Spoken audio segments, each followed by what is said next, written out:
তারেক ভাই এখানে আছেন 104 ঘন্টা যাবত অনেক সময় আছেন নির্বাচন কমিশন অফিসের সামনে। আসলে এখনো যদি তাদের নিবন্ধন না দেওয়া হয় তখন সেক্ষেত্রে তার শারীরিক অবস্থা একটু খারাপ আছেন, খারাপ আছে, অবস্থান খুব খারাপ অবস্থা। তো ভাই তারেক ভাইয়ের অবস্থা কি এখন বর্তমানে? আমি বাংলাদেশ জাগো জনতা পার্টির চেয়ারম্যান। আমি আসছি তারেক ভাইকে দেখার জন্য। তারেক ভাইয়ের শরীরের অবস্থা তেমন ভালো না।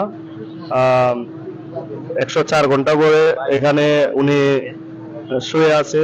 ওনার কাগজপত্র যা আছে যত কিছু দেওয়ার জন্য, জল নিবন্ধনের জন্য সবকিছু দেওয়া হয়েছে। তারপরও নির্বাচন কমিশন তাকে নিবন্ধন দিচ্ছে না। আমি এই জন্য আসছি তারেক ভাইকে দেখার জন্য। আসলে নির্বাচন কমিশন কেন দিচ্ছে না এটা নিয়ে আমরা চিন্তিত।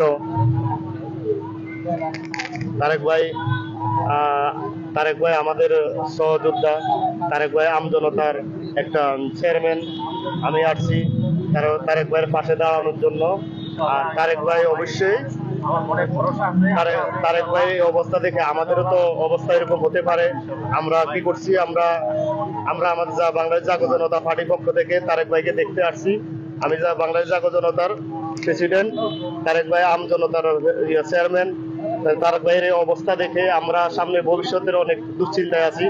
সবকিছু দেওয়ার পরও তারেক ভাই প্রতিটা জেলার কমিটি দিয়েছে। 21টা জেলার দেওয়ার কথা, উনি 44টা দিচ্ছেন ভাই, 44টা দিছে। হ্যাঁ, 34টা দিছে, আরো বেশি দিছে, আরো 15টা 13টার মতো বেশি দিছে। তারপরও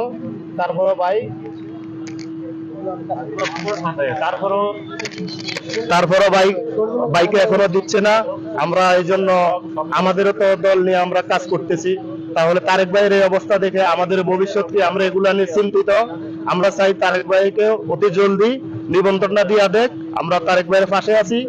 আমরা একে অপরের পাশে অবশ্যই থাকবো। দেশ পরিচালনার জন্য ভালো মানুষের প্রয়োজন। নির্বাচন কমিশন কেন দিতেছে না, কি সমস্যা ওনার? যদি আমাদের কাগজপত্র সবকিছু ওকে থাকে তাহলে নিবন্ধন কেন দিবে না, এটা নিয়ে আমাদের প্রশ্ন। আর অতি জলদি আমরা আশা করি তারেক ভাইকে নিবন্ধনটার নির্বাচন কমিশনের কাছে আমরা আমাদের আবেদন, জলদি ভাইয়ের নিবন্ধনটা দিয়ে দেওয়ার জন্য।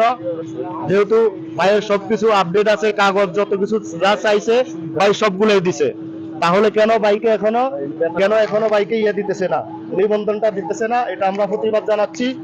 আমরা চাই নির্বাচন কমিশন জলদি তারেক ভাইকে দেওয়ার জন্য, নিবন্ধনটা দেওয়ার জন্য।